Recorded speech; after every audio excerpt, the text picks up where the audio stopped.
Hi, everyone. You're listening to Radio Cherry Bombe, and I'm your host, Carrie Diamond. I'm the founder and editor of Cherry Bombe magazine. Today's guest is Sohui Kim, the chef and co-owner of two very different Brooklyn restaurants. There's Insa, a fun spot known for Korean barbecue and karaoke, and Gage and Tollner, a beautifully restored historic spot in downtown Brooklyn with an amazing legacy. The late, great Edna Lewis cooked there back in the day, and her spirit continues to infuse the dining room and the kitchen. Sohui has honored that legacy with care, intention, and lots of love. She is wise, empathetic, and speaking of love, a much-loved part of the New York food scene. Sohui is also a cookbook author, a community builder, and a mom. She was part of our summer tastemaker tour, and if you joined us for our stop at Wildflower Farms in upstate New York, you got a little taste of what we're about to discuss. I'm thrilled to welcome her back to the show. Stay tuned for our chat. Today's episode is presented by Visa and Open Table. Want a chance to nab that impossible-to-get reservation or be among the first at a buzzy new opening? Open Table and Visa have teamed up to make your dining dreams come true.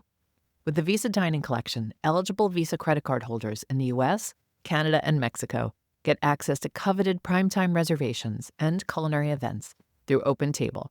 We're talking local legends, critical darlings, and award-winning restaurants at the times you actually want to eat. And that's not all. The Visa Dining Collection also includes special experiences like chef collabs, preview dinners, and celebrations spotlighting incredible women in food. All you need to do is log into Open Table, add your eligible Visa credit card, and unlock a world of delicious possibilities. The Cherry Bombe Summer Tastemaker Tour is one of those experiences that eligible Visa credit card holders have access to. Our tour included stops at Ludi's, the prettiest garden restaurant overlooking the grounds of Commodore Perry's estate in Austin, the lovely Wildflower Farms Auberge Resort in upstate New York, and The Ground, an enchanting place in Willamette Valley, Oregon State's wine country. This Friday, August 15th, we'll be hosting our final Summer Tastemaker Tour event with Visa and Open Table at the Frist Art Museum in Nashville, Tennessee. I love the Frist. It's going to be a gorgeous evening, and there will even be a musical performance by Jesse Balin. I love Jesse. I can't wait for that. Tickets are sold out, but you can join the waitlist at cherrybombe.com. If a seat opens up, folks on the waitlist get first dibs. Restrictions apply. For full terms and to see if your card qualifies, visit the Visa Dining Collection landing page. The link is in our show notes. Now, let's check in with today's guest. Sohui Kim, welcome back to Radio Cherry Bombe. So great to be back. Thank you, Carrie. So I went back and checked out our previous episodes. You are a three-timer. There's no prize that we give you, but we should probably come up with one. Congratulations. Honored. And you were on the show so early. It was back when we were doing the show at Heritage Radio. Yeah. Literally in Roberta's Pizzeria in Bushwick in a shipping container. I remember. It was cute. They did it, they decorated cute. You did the podcast and you got a slice of pizza. Sometimes they gave us free pizza. Those were the best days ever. And it was so funny because you were on with a guest you had nothing to do with. It was Mshika Alberini, yes, who is lovely. A restaurateur from New Hampshire. Mm-hmm. And I was listening and I was like, oh my gosh, this is so funny. We barely talked about your career. We talked about Insa, your Korean barbecue spot here in Gowanus. We happen to be recording today in a studio in Gowanus. And then your second interview was all about Gage and Tollner. There was so much to talk about because you had to delay the opening because of the pandemic. Right. So did we have that conversation right before there was a pandemic? Was it in March of 2020 or it was after? You were fully open at that point. Oh, okay, so it was 2021. Mm-hmm. Right. Mm-hmm. Right, because it was that 14-month lag. I realized we have not talked about your early days, your career, how you became a chef. So we're going to talk about that before we talk about your restaurants. Okay. And we're going to talk about some food stuff because I realized every now and then I forget it's a food podcast. Let's start at the beginning. Where were you born? I was born in Seoul, Korea, a very long time ago. And I lived there until the age of 10. And then our family immigrated to this country, to the Bronx, part of New York, the Bronx. Yeah, in 1981. And sort of a typical immigration story. A lot of Koreans, I think, immigrated in the 70s and 80s. Lots to do with the turmoil, economic, social disturbances, dictatorships and coups and what have you. And my father had this great business. He was in construction. He was self-taught, the poor man. He lived through Japanese annexation, occupation, as a child. And then obviously the Korean War broke out in 1950. I talk a lot about actually Korean history when I think about the history of my family because, so much of the 20th century, for the tiny little peninsula was so much about trauma. So anyway, so for personal reasons, my dad was like, okay, maybe everybody's kind of doing it. A lot of people are doing it. Maybe this is the opportunity for us to go to America and sort of get settled, financially. Is sort of that immigrant dream that a lot of people shared. But his intention always was to go back. I have two older sisters and a younger brother, and he wanted us to be educated here, and then we're going to go back. Oh, the plan was to go The back. plan was to go back. But, so we immigrated in 1981, and this is a sad story. My father passed away in a car accident in 1987, so only 6 years after we came. So it was heartbreaking. So You were so young. I was so young, and it's so funny, like, dealing with, all of us have traumas and issues. Just looking back, I have a child that's going to college in the fall, and I have had 3 restaurants now, responsible for 2. There's a lot of reflection going on. So I actually have been thinking a lot about my personal history as it relates to my professional career. And a lot of things make sense right now. Just in my 50s, it just does. So anyway, just to go back to the 80s, he passed away. And the quick story is that the 4 of us sort of stuck together. And my parents also, I should preface by saying that unlike a lot of Korean couples and families, they had issues, my mother and my father, and they got a divorce in Korea, which was like an absolute no-no. That never really happened. So there was that issue, immigration, and then my father passing So away. wait, they came here Separately. So I came here with my father because they were already divorced in Korea when I was 7 years old, and I came here when I was 10. So my father had remarried, and so that was a new unit. But, my siblings intact and my maternal grandmother, who, we really need to talk about because she, and talk about the genesis of like the reason why I'm in the world of food, I think has to do with my memories and experience and relationship with her, who really pretty much raised me. Oh my gosh, we Yeah. have so much to talk So about. much to talk about. Tell us about your grandmother. So my maternal grandmother, whom basically raised me, she was a devout Buddhist because of a lot of the turmoil and the trauma, of the way that she was raised. She had 2 kids when the Korean War broke out, and she fled with one. The other one she lost on the way. So she actually never reconnected with my oldest aunt. And until my father passed away, I think they were all trying to look for her. But anyway, so she went through a lot. I just have lots of memories of her taking me and my brother, most specifically my younger brother, to retreats. I guess we call it in America retreats, but for her it was just like survival. We lived in Seoul, but then she would take a lot of trips, to the country further south. There's a temple that she helped raise up. And I remember her taking, whenever she felt depleted, like we all do, right? We feel depleted, so we do the things that makes us feel whole again. And for her, it was nature, it was the temple, it was her relationship to the enlightened and aspiring to be enlightened. And also, when you talk about nature, she foraged a lot. She took a lot of walks, a lot of silence in the temple. And I just have these very vivid memories of going foraging or taking walks with her. And they had this little backpack that was made out of bamboo and wood, very light. You would walk and bend down and like take off a little tree bark and you throw it into the bag. And then you would walk a little dandelion greens, like so much. Like we were bent over, like not much walking, just a lot of foraging, mushrooms, edible weeds, just the most amazing things as I look back, thinking it's amazing. When you're 7, 5, oh my God, you're bored out of your mind. Other than the fact that you're just sort of bouncing around.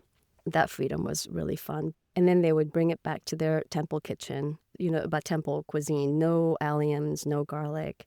It's too exotic. So it stirs up too much of the soul, I guess. So no meat, obviously. So very strictly vegan temple cuisine diet. And to 5, 7, 8-year-old, it's super boring. And so we would have, say, bibimbap, it's just like grains and barley and lots of other grains that I didn't prefer when I was little that I find so interesting and very nutritious. And then they would have, saute these greens and pickle this and do that. And of course, the soy sauce and the kanjang and the doenjang and the three mother sauces, gochujang, that they would make on the premises. It was beautiful. I couldn't appreciate it then, and I think it's because I didn't appreciate it then that I do revel in the memories whenever it pops into my brain. And she just prepared things very simply, very humbly.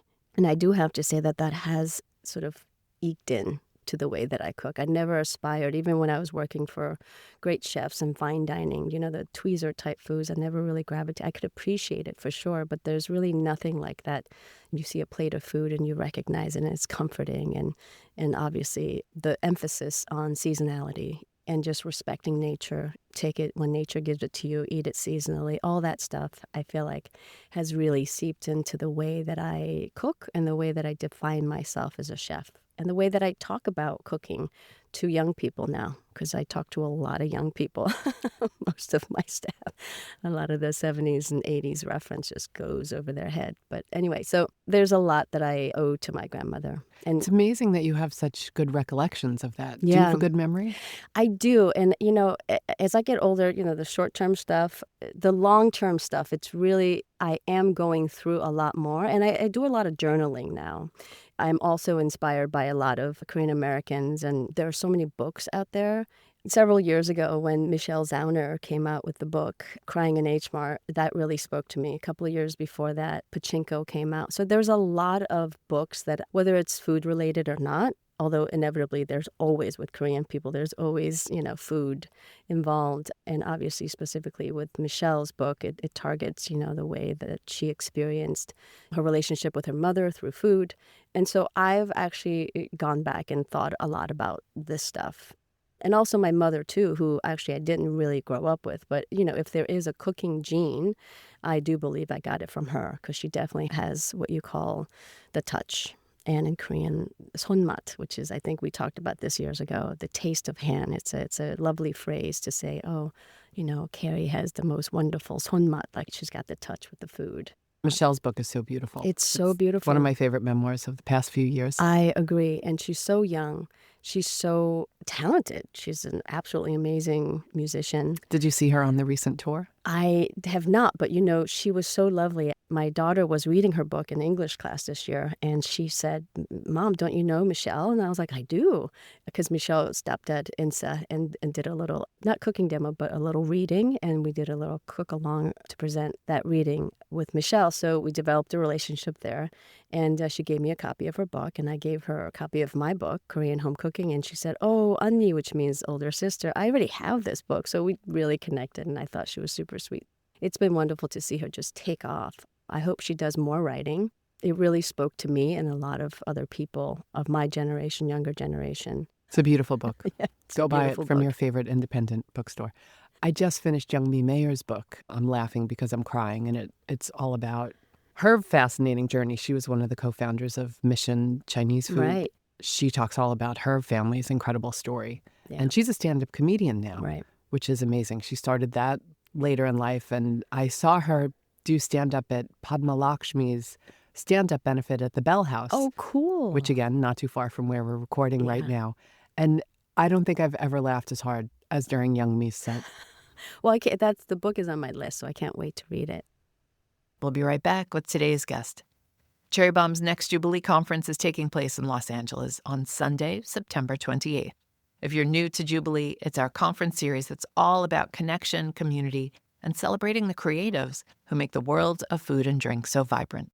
Our very first Jubilee took place in New York City in 2014, and it's grown into an amazing gathering that brings together incredible people year after year. All the details are at cherrybomb.com, and the link is in our show notes.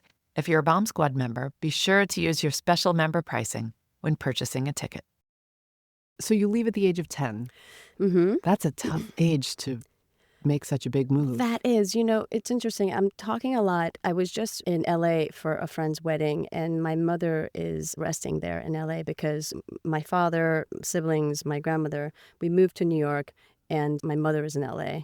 And recently I was there, and my children, who are teenagers, and you know how like teenagers, they kind of don't know you as a person, they just know you as mom. And it's now starting to click. Like they're starting to ask questions about me, my life. And obviously, when we're putting flowers down to pay respects, I was telling stories about my mother.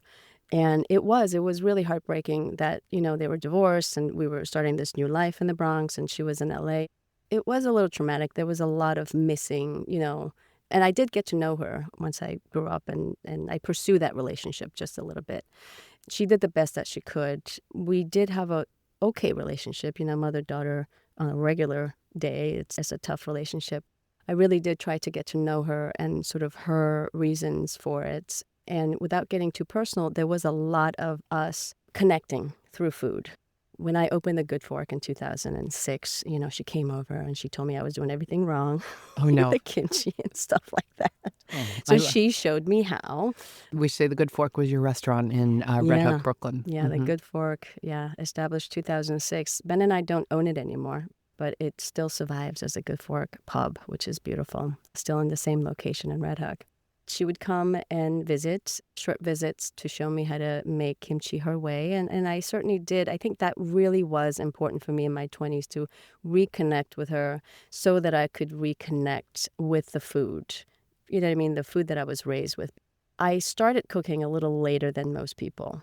I sort of chased my father's dream of me going to all these Ivy League schools and becoming a lawyer, like all is, very unoriginal. Like a Wait, lot did you of go to law school? I almost did. I was on track to. I had a political science degree from Barnard, Columbia University. I started at Bowdoin, so I was very academically driven because I felt like that's what I had to do. And especially when you're chasing your deceased dear father's dream, you're like, okay, this is what I have to do. It's part of that sort of filial piety. Like you just have to.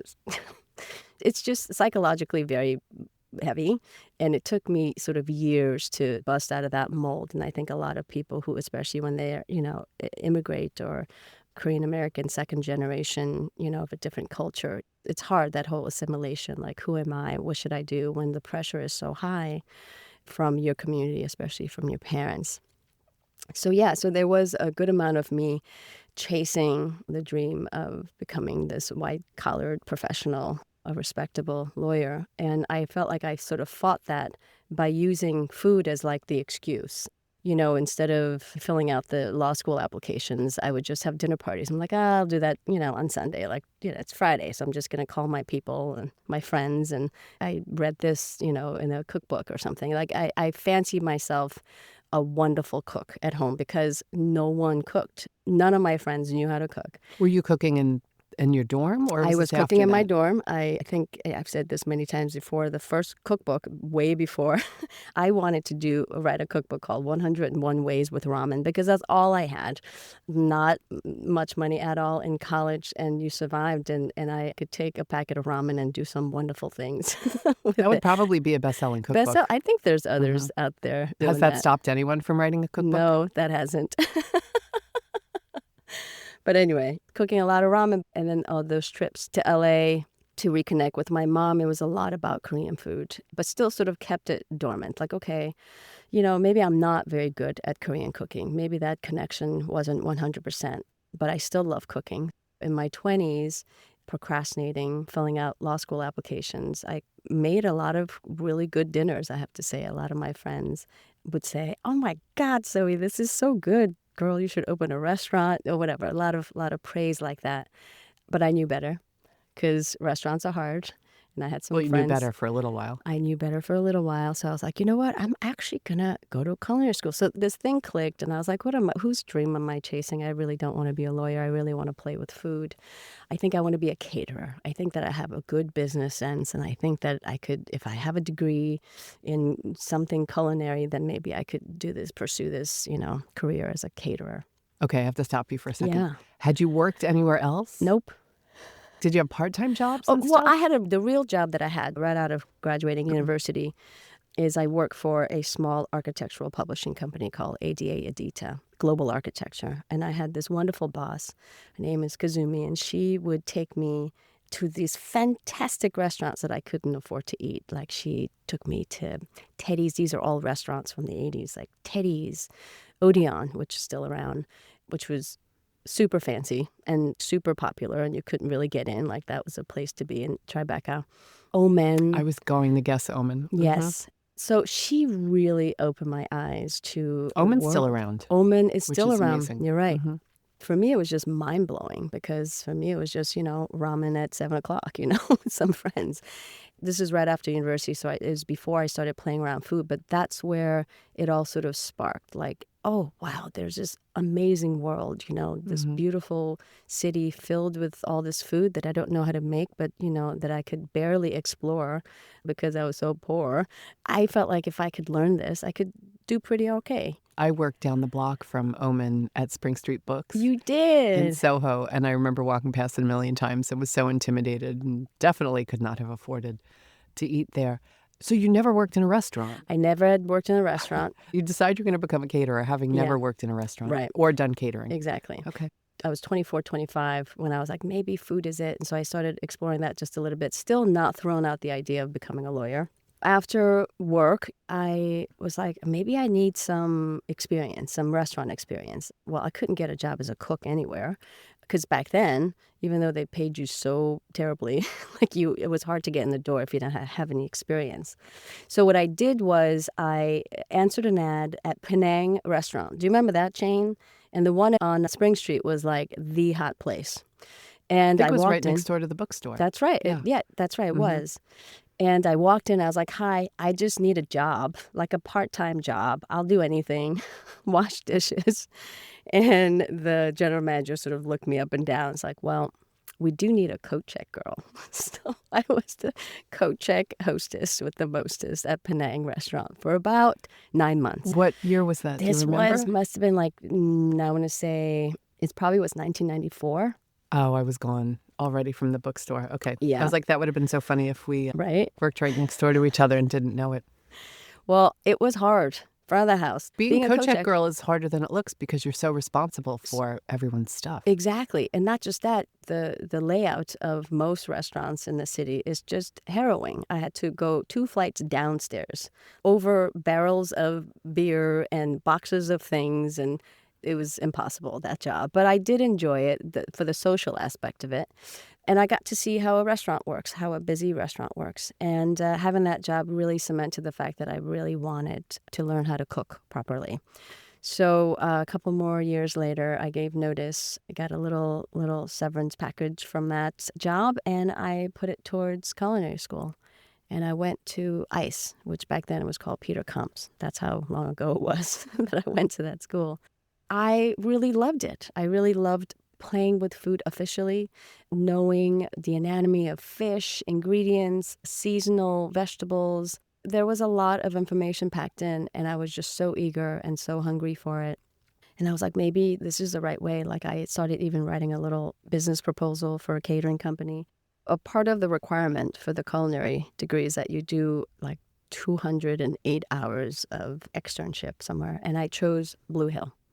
Very wisely, I chose Blue Hill. I feel very lucky about that.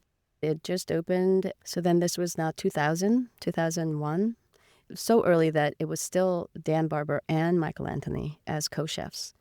And I walked in, all dudes, But I love the vibe of it. You've been there. It still exists. They also branched and opened up the giant place known This was as before they did Stone the Barn. right. Yeah. Mhm. And I really hit it off with Michael, and Dan was great, and the staff very intense. And it was really my first look-see into the kitchen of a fine dining institution. I got bit. I just loved the atmosphere. I loved the intensity. I loved the discipline. And I just loved all the amazing things that they were doing with seasonal produce, all kinds of techniques mushed together, French, Asian ingredients. I think that they were sort of on the forefront of, utilizing what we now know as global pantry, because Michael had worked in Japan. So I really loved the vibe there. And then they asked me to be a part of the opening team as garde manger. Michael and I are still friends to this day. Did he just open the restaurants at the Waldorf Waldorf Astoria. Astoria? Oh my Yeah, yeah, gosh, yeah. what a big job. Totally. There's actually an article that I haven't read today that how he worked 6 months for his Waldorf salad. I believe that. Pressure. I learned a lot. I learned a great deal. As line cooks and interns, we saw the blueprint for the stone barn, and oh my God, how amazing to be a part of that. But I just couldn't fathom doing the reverse commute to Tarrytown. So I said, hey, I want to work in fine dining. I want to work in the city. And so Michael connected me to Anita Lowe. At the time, I also had a part-time job at Savoy with Peter Hoffman. I felt like I was in the cool, hip places. Looking back now, it's like, wow, how did I get so lucky to get my foot in the door in those places? And then once I started line cooking, working with Anita. Tell folks a little bit about Anita because she's kept a bit of a low profile Yeah. over the past few Yeah, years. yeah. Her ears must always be itching because I talk about her quite a bit. She really was a true influence on me. I didn't know it at the time, but just looking back and as I mentor young cooks, I really think about that time a lot. She wasn't like a helicopter boss parenting type. She wouldn't like micromanage what I was doing. But because she's so cool and collected and she's on the quiet side, what she didn't say was louder than what she said. You know what I mean? So she would, when she saw me prep, she would say, okay, I see what you're doing. Maybe you should try to do it this way. And just kind of walk away. It was such a small kitchen. It was at the time all female. And she was very much about supporting because there were so few of us back then. She was a real trailblazing She was chef a real trailblazer. in New York and one Yeah. of the first well-known female chefs in New York City. Absolutely. She sort of came up quietly, and that's what I love about her. And even when she found her fame and when she got the Michelin star, when she got Food and Wine Best Chef, when she got all the accolades, and she was always the only female chef, to be an Asian chef to boot. And for me, that was everything because her menu spoke so loud of her experience and herself as a person, as a cook, what's important, what's not. So a lot of her sensibilities, I was just like a sponge. I was like, just absorb all of this. And I tell this story, I've said this to her, many times that we've connected since. Like, I do thank her. There was one moment, it was a really busy night. We did tasting menus there, and it was fancy, with the white tablecloth, the front of the house. Hospitality was true magic, and we turned out a lot of beautiful food. This was Anissa. This was at Anissa. Mhm. Churning out a lot of beautiful food, and I was exhausted. And at one point, she turns to me towards the end, and she goes, what are you going to do? Like, what are you going to do? No chefs really ask you what you want to do because you're just so busy in the moment, What do you want to do with this? And I was like, I don't know. I don't know, chef. Like something. I don't know. I sometimes fancy myself. Maybe I'll open my own place like you. And she kind of nodded her head, and she was like, because you know what? I think you got it. And I was like, what? That was such a great boost of confidence and the fact that she was recognizing what I was doing. Line cooking, first of all, let's just talk about that for a minute. It really has a different set of skills than, I think you could be a wonderful chef of a restaurant, have great, line cooks, young line cooks, train them. But to do it yourself, you have to be an athlete. And obviously, in order to be a great chef, you have to know how to be in the trenches and process the food, right? So you're given, say, 4 to 6 dishes, and you're producing it over and over and over and over again in like 95-degree heat, lots of pressure. It has to be all timing. So I liken it to being an athlete, running a marathon and doing sprints and stuff like that. There's a line cooking skill, and there's also to be the head chef, how to create a menu, how to mentor, how to create a vision and to share that vision with your team. That's another skill set. But just as a line cook, as we say, like throwing pans around, like she was like, okay, well, you kind of got it. I see you. What do you think she saw in you? I think she saw the ambition, and I think that she saw my passion for food. Now, having the career that I have, I think a lot of people go into this for various reasons. Some people just want to be famous. Some people just want to have the glory and just the bragging rights to say, this is my restaurant. Various reasons. Some people just get bored of their jobs and they find, chefing and owning a restaurant really exotic. So various different reasons. And I think there's some people who just have a calling. And this, again, I go back to my grandmother. Like, she had this calling, spiritually, to be closer to Buddha, to live her life in a certain way. Like, it was a calling. And I see a lot of chefs that just can't do anything else. This is what they have to do. And I think maybe she saw a little bit of that. And I showed up for work every day. I was like that good, quintessentially great line cook that showed up, did their job, asked questions. And I think it's a curiosity part that she was like, oh, okay, maybe she will go on and do something with it. When she came to the Good Fork, I think I told you this story. She was like, oh, I told you not to do it. It's going to be a total pain in the butt. But congratulations, kid. You did it. It's wonderful. So that means a lot. You didn't pursue the fine dining path. No. You opened a very neighborhood restaurant in the Good Fork. Yeah. And again, that goes back to, memories of foraging, memories of, the family table, the dinner. Granted, it was purely Korean cuisine, but there is something about that. The techniques of fine dining, using ISI things and like smoke and all that stuff, I appreciate. I do. I do think it's theater. Wait, what's ISI? It's one of those machines that you put like sauce into and it makes foam. I don't have one at home. So all it, like the xanthan gum, like the chemistry is, after a while, it's just chemistry. I liken it to art. There's some paintings that speak to you right away, and there's some paintings you just have to look at and sort of analyze. And I find that we have that diversity in the culinary world. Some restaurants, it's the work of art. So you opened the Good Fork with Ben, Yeah. your husband. Yeah. Did it take off right away? It took off too fast. Honestly, the plan was written in the back of a napkin. And I said to Ben, listen, let's just do this. We have this lease. It's very inexpensive. Let's just try it for a little while because, Did you have to raise money? We raised money within our family. Like 3 people gave money. His parents, his uncle, and I borrowed a little bit from my sister. And I'm gonna say the number. It took $100,000 to open that restaurant, which was crazy little amount. Why? Because my husband and partner is beautifully gifted. He's a wonderful woodworker. He's not an architect by trade, but he definitely is a designer. And he's designed all of our restaurants. Because of his talent, we were able to put up the restaurant pretty quickly. But we didn't know what the heck we're doing. And I said to him, okay, I know you're tired. This was month in. And I know you're tired. Let's just a couple more months, see what happens. And then we could just close the door, sell the lease, and then I'll go get a job. I'm sure I could get, another sous chef job somewhere. And then we'll just, keep going on. And then he could go back to building beautiful cabinetry and pursuing acting, which was he's doing at the time. And then, I don't know, 4 or 5 weeks in, Peter Meehan comes from New York Times, and we are featured in 25 and Under. Really nice review. Even I know him now, but even he was like, all right, it's a great place, and she's great with this, and the place is wonderful, and the architecture of it is beautiful, but I don't know if they're going to keep it all together. I think that was one of the lines. He encapsulated the spirit of the place. Like, yes, 2 knuckleheads, a cook and a carpenter, thinking that they could open a restaurant. But the hospitality part was really, he got it, and we had wonderful people as servers and just trying to figure it all out. And the fact that the place still exists, you could go there and really admire the ceiling that Ben created. It's really lovely, cozy.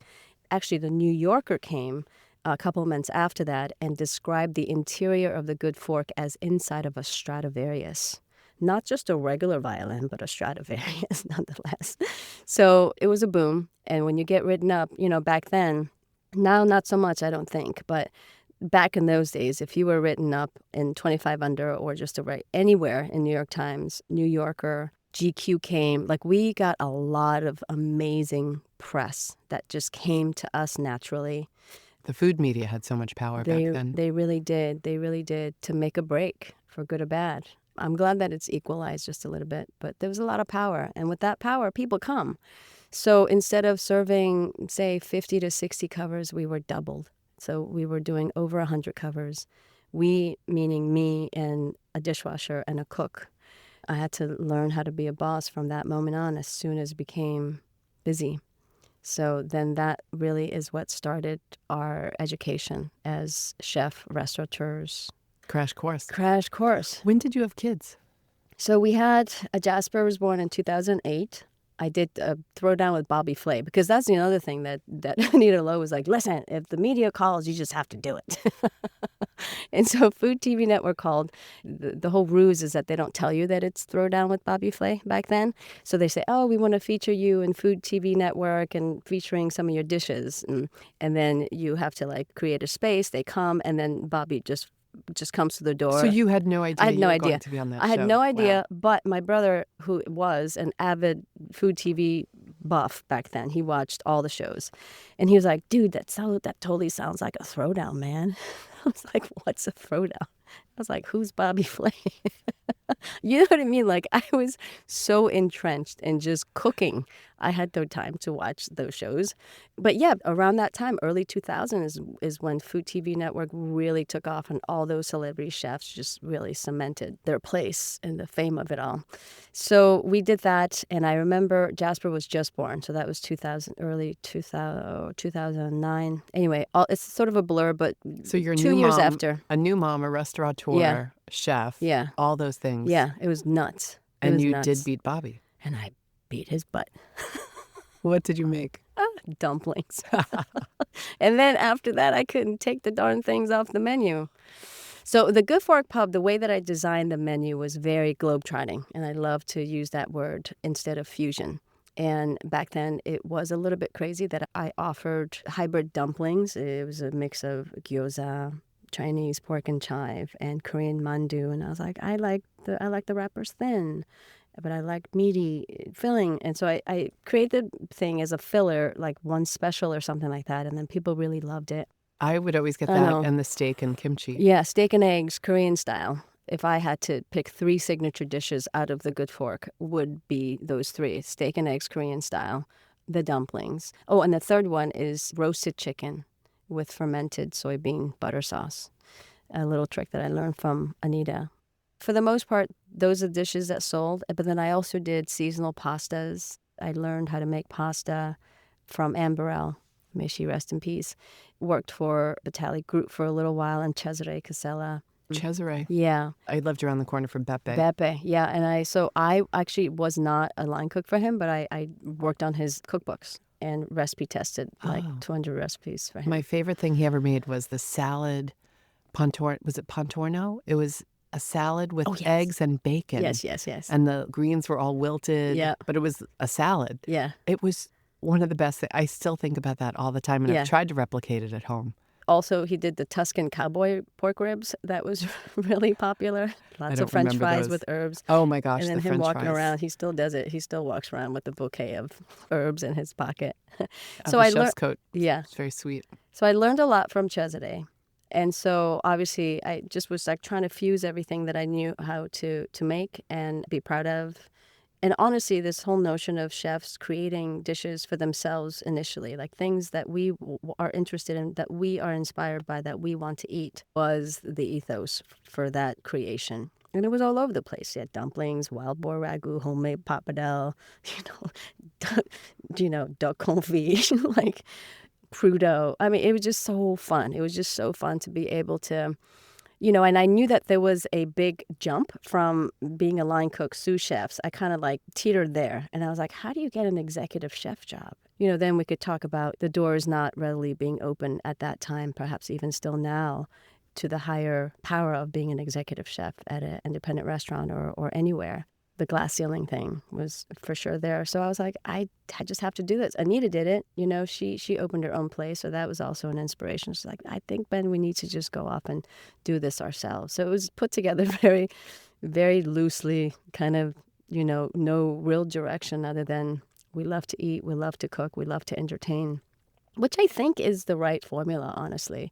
Ben and I say this all the time. If we had known what we know now, we would have never have opened the Good Fork. So there is a lot for the young people and their energy and listening to the passion and their creative vision, just like taking a leap and just going for it. And that's what we did. And because, as you say, like we opened, lots of things happen. We had 2 kids, boom, boom, back to back. And I was like, okay, we just need a breather. Like, this is a lot right now. And just to figure out the family situation, the direction of the Good Fork. And we had a great crew. Like, the Good Fork cookbook actually writes the history of all of us and how we got started.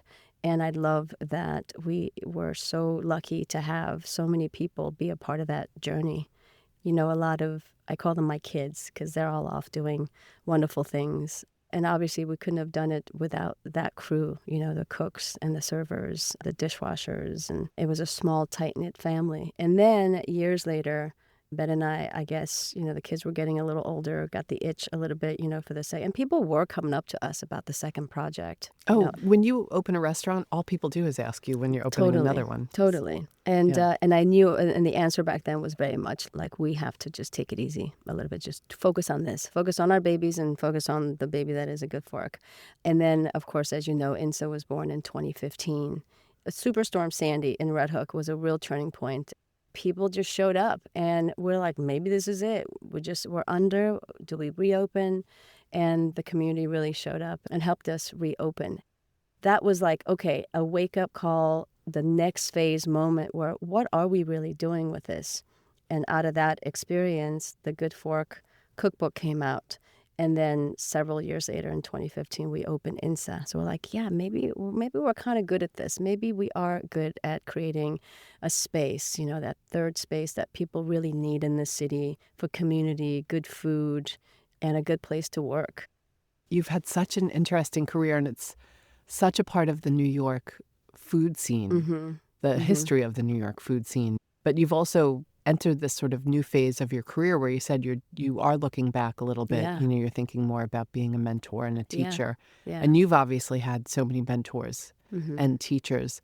Just tell me about where your head's at right now and what you're thinking about your next phase. Yeah, that's a great question.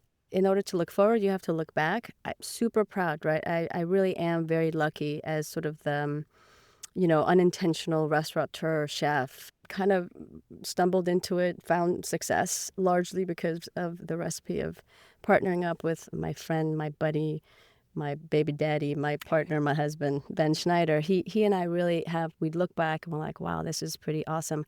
Where do we go from here? We take care of INSA, we take care of Gage, and I know our last podcast was all about Gage. Yes, I'm going to tell people, go back and listen to that other episode. We'll put a link in the show notes so you can learn all about Gage and Tollner, which I saw on Open Table is listed as an icon. Yeah, we're an icon. Impressive. Isn't that cool? Yeah, you're part of that Visa Dining collection. It's really exciting. People are still coming because it's a storied, historic, landmark place. People are coming for the great food. People are coming for the amazing service. And people are also coming for our cute little Sunken Harbor Club that's upstairs.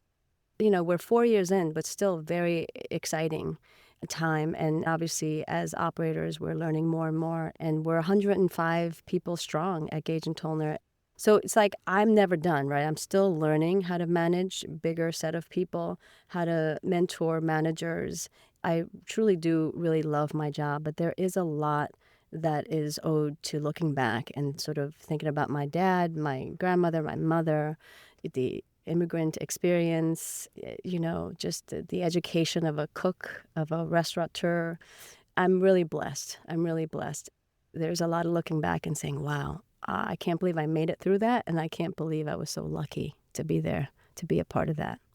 I always hated the question, what advice would you give your younger self? Because I always thought my younger self, I would never have taken the advice that someone gave me. But now I do look at it a little differently because things don't have to be as hard. No. I'm so happy that there's less gatekeeping today and more sharing and more mentorship. It's happening. What do you wish you knew when you were starting out?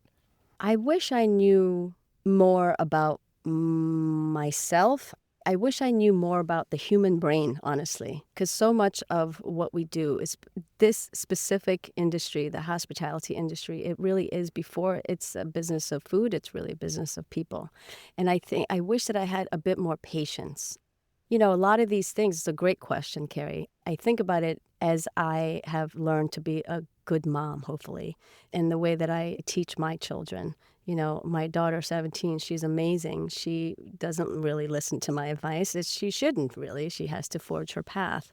But yeah, my younger self, if I could just tell Sohui of, 25, just to be a little bit more patient, take breaths, deep breaths, and just cool down a little bit in the walk-in, just a little, Just take a little extra minute for yourself. Self-care, I think, is important. That wasn't even a term when we were that Yeah, age. no, yeah, to take care just of yourself, your body, your mind, so that you could focus on your passion and whatever goals you have. But other than that, and knowing that Sohi of yesteryear would not listen to me, just to hang in there, just to keep believing. That's good advice for all of you, regardless of what age or stage you are at. Final question. If you had to be trapped on a desert island with one food celebrity, who would it be and why? Wow, that's so it's evolved. Today, last year, to next year, it will be Edna Lewis. Definitely. Her spirit is there at Gage and Tollner. I don't know if a lot of the listeners know, she was the executive chef at Gage and Tollner from 1988 to 1992. I've been doing a lot of cross-promotional collaboration with people who are exploring her life, writing books, films.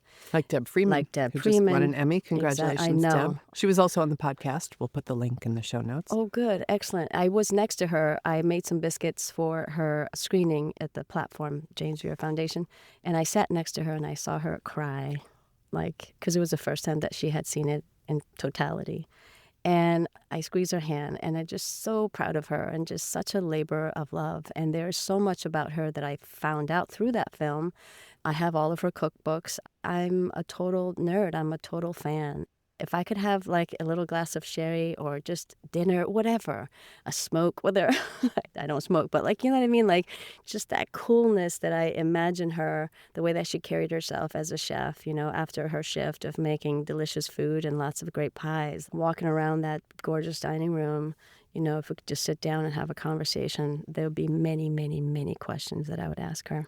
Well, maybe one day you'll get the answers. Yeah. When I come to Gage and Tollner, I think about her because it's the original bar. Yeah. And I imagine her, she was so tall and striking. I imagine her leaning on the bar and just kind of looking at everybody. But I do know she was kind of shy. She was and very didn't shy, like to I'm come told. into the dining room. Yeah, but proud, but not, like maybe a social introvert, because she had to be the face of it. And the owner back then, Peter Ashkenazi, definitely wanted her to be the face of Gage and Tollner. So there's a lot of press clippings and articles. I really do love looking at her old archive of stuff. Yeah, she was amazing.